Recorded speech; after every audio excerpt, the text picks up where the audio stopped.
Hello student, आपका स्वागत है स्प्लिट स्टडी चैनल पे। तो चलिए आज का क्वेश्चन हम लोग देखते हैं क्या दिया गया है और कैसे सॉल्व करेंगे। बेसिकली ये जो क्वेश्चन है, क्वेश्चन का जो पैटर्न अगर समझना चाहते हैं तो क्वेश्चन बेसिकली क्या कहना चाह रहा है उसको हम लोग समझेंगे। क्वेश्चन ये दो चर वाले रैखिक बहुपद का है। किसका है? दो चर वाले रैखिक बहुपद का ये क्वेश्चन है। अब लेकिन ये दो चर वाले रैखिक बहुपद का जो व्यापक रूप होता है, जो जनरल रूप होता है, जनरल फॉर्म होता है, उस फॉर्म में नहीं है। अब अगर आपको पता होगा कि जो दो चर वाले रैखिक बहुपद होता है उसका व्यापक रूप क्या होता है, तो आप कहीं पर जरूर सुने होंगे a1x plus b1y plus c1 equal to 0। ये पहला समीकरण होता है। और दूसरा समीकरण a2x plus b2y plus c2 equal to 0। इस फॉर्म में होता है व्यापक रूप किसका? दो चर वाले रैखिक समीकरण का। जब इस फॉर्म में होगा तभी जाकर हम लोग अलग अलग विधि से इसको अलग अलग मेथड से सॉल्व कर सकते हैं। इसका मतलब ये है कि यहाँ पे जो क्वेश्चन दिया हुआ है, देखिए जिसका चर का घात 1 होना चाहिए, लेकिन यहाँ पर देखिए एक्स वाई गुणा में दे दिया है जो कि इस फॉर्म पे नहीं है। तो पहले हमको इस फॉर्म में क्या करना होगा? कन्वर्ट करना पड़ेगा। कन्वर्ट करके तब जाके इसका सोल्यूशन निकालना पड़ेगा। ये लॉन्ग क्वेश्चन है, तो चलिए हम लोग देखते हैं प्रोसेस क्या होगा। तो सबसे पहले पहला समीकरण को लिखते हैं। पहला समीकरण यही दिया हुआ है, इसमें कोई दिक्कत नहीं है। 6x है, xy है। सबसे पहले यहाँ पर xy जो है इसको रिमूव करने के लिए पूरा समीकरण में हम क्या करते हैं? xy से भाग कर देते हैं। तो जब पूरा समीकरण में तो जितना पद होता है सब में xy से भाग होता है, तो इसमें भी xy से भाग होगा। Plus 3y divided by 3y divided by यहाँ पे क्या हो जाएगा? तो xy। और जब इधर 6 डिवाइडेड बाई xy, तो यहाँ पर देखिए क्या क्या कैंसिल आउट होगा। ये तो यहाँ से कैंसिल आउट हो जाएगा, यहाँ से y कट जाएगा और यहाँ से x कट जाएगा। तो मेरे पास बचा क्या? तो 6/y बचा, 3/x बचा, इजिकल टू इधर 6 हो गया। ये भी अभी दो चर वाले रैखिक समीकरण के रूप में नहीं है। जब x और y का घात क्या आना चाहिए? 1 होना चाहिए। तो जब इस प्रकार की आता है, पहले इसको तो इतना पर हम छोड़ देते हैं अभी, या इसको ऐसे भी लिख के छोड़ सकते हैं। इसको ऐसे लिख सकते हैं 6 गुने 1/y, इसमें तो कोई अंतर नहीं, गुना करने पर 6/y ही आएगा। इसको भी ऐसे लिख सकते हैं 3 गुने 1/x बराबर में क्या हो जाएगा? y हो जाएगा। अब ये इस समीकरण के फॉर्म पे आया है, तो इसको अभी इतना पर अभी हम छोड़ देते हैं। दूसरा समीकरण को भी इस फॉर्म पे लेके आते हैं। दूसरा समीकरण मेरे पास क्या दिया हुआ है? दूसरा समीकरण दिया हुआ है 2x plus 4y is equal to 5xy दिया हुआ है।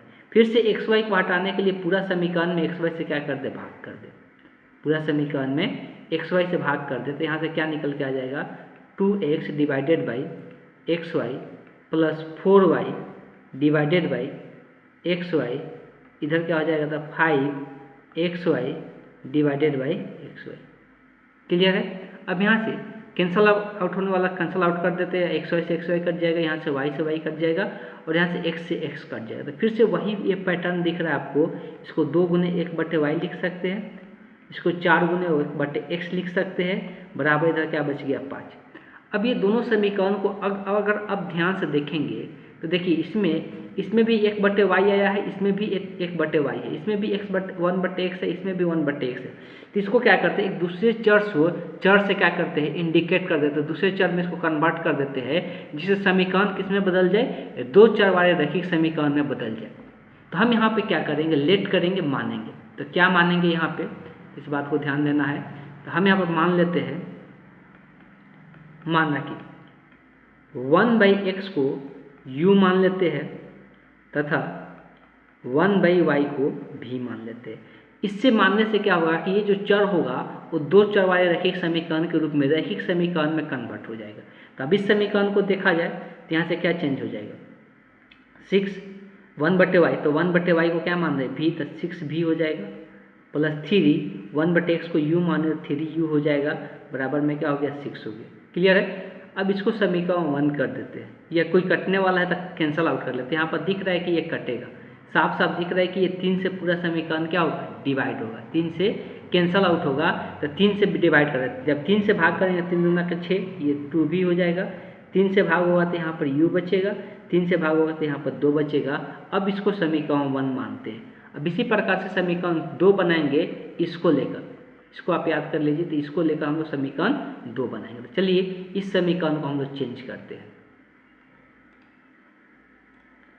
इस समीकरण को चेंज करने के लिए हम दूसरा स्लाइड ले लिए यहाँ पे।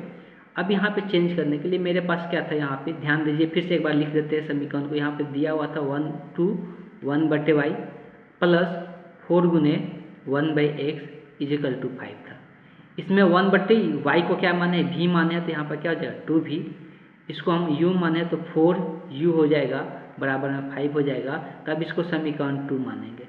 अब मेरे पास समीकरण 1 क्या था, एक बार फिर से यहाँ पर लिख देते हैं कि सॉल्व करने में आसानी होगा। समीकरण 1 है 2v प्लस u बराबर 2 है। ये समीकरण 1 मेरे पास मान चुके हैं। अब इसी दो समीकरण को अब ये देख सकते हैं, ये दो चर वाले रैखिक समीकरण के रूप में है, यहाँ पे u भी के चर के रूप में। अब इसको हम लोग अलग अलग मेथड से सॉल्व कर सकते हैं। अब हम लोग कोई भी मेथड यूज कर सकते हैं, जैसे कि आप नाम सुने होंगे प्रतिस्थापन विधि, विलोपन विधि, वर्ग गुणन विधि, लेकिन जो जहाँ पे आसान लगता है हम लोग वो यूज करते हैं। हम यहाँ पे विलोपन विधि का यूज करेंगे। क्यों, तो हमको यहाँ पर विलोपन विधि से सॉल्व करना आसान लग रहा है। क्यों, इसलिए कि यहाँ पर भी 2v है और यहाँ पर भी 2v है, तो एक समीकरण को दूसरे समीकरण से घटा देते हैं तो 2v क्या हो जाएगा, कट जाएगा और u का मान क्या होगा, निकल जाएगा। तो हम कौन सा मेथड यूज करने वाले हैं, विलोपन विधि। विलोपन विधि, विलोपन विधि हम यहाँ पे अप्लाई करने, हम क्या करते हैं, दो में से एक को एक में से दो भी, एक में भी एक से भी दो घटा सकते हैं, दो में से भी एक घटा सकते हैं। लेकिन चलिए हम दो में से ही एक घटा लेते हैं, कोई अंतर इससे नहीं होने वाला है। समीकरण 2 में से क्या करना है, समीकरण 1 को घटा लेना है। पहले से ही यहाँ पर v का गुणांक सेम है, तो कुछ भी से गुणा करने की जरूरत नहीं है, इसलिए घटेगा तो ये खत्म हो जाएगा।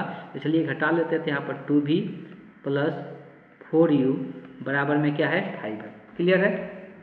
अब यहाँ पे अगर बात करते हैं दूसरा तरफ, यहाँ पे है 2v प्लस u बराबर में क्या है, 2 है।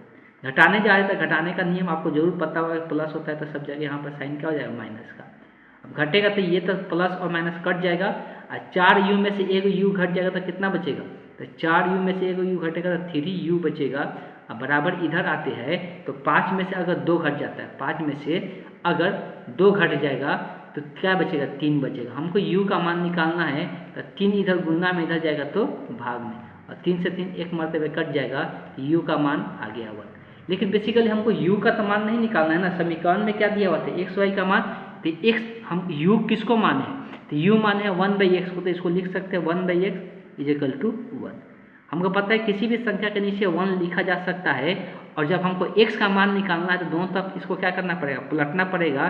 तो समीकरण में दोनों तरफ समीकरण में क्या होता है, जो भिन्न होता है उसको पलट के लिख सकते हैं। तो इसको x/1 लिख सकते हैं, लेकिन नीचे का 1 लिखने का कोई मतलब नहीं बनता है, और इसको भी 1/1 लिख सकते हैं, तो नीचे का 1 लिखने का मतलब नहीं बनता है। तो यहाँ से x का मान क्या निकल के आएगा, 1। या ऐसे करें, या तिरिया गुना कर ले, x में 1 से गुना होगा 1, और 1 में 1 से गुना होगा 1, तो x का मान कितना निकल के आ जाएगा, 1।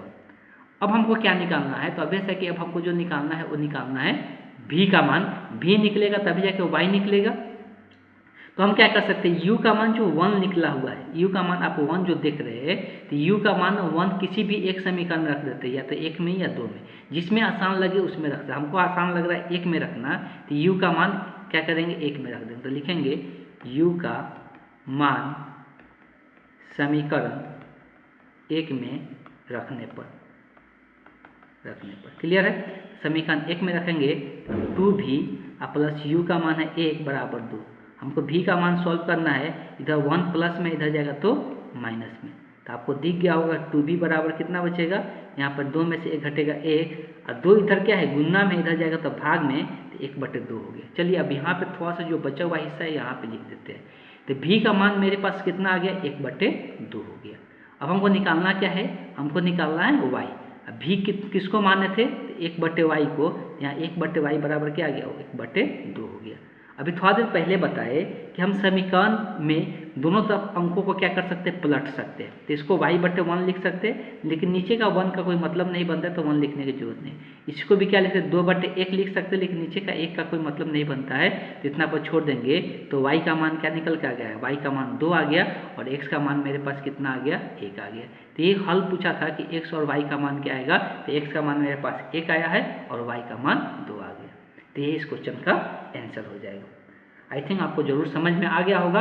फिर भी किसी प्रकार का डाउट रह जाता है तो जरूर कमेंट बॉक्स में लिखिए, हम फिर से चाहेंगे दोबारा क्वेश्चन को सॉल्व कर दें, अगर किसी प्रकार कोई डाउट रह जाता है तब। और नए क्वेश्चन के लिए आप व्हाट्सअप नंबर पे सेंड कर सकते हैं, आपको नंबर प्रोवाइड करा दिया गया है। Thank you.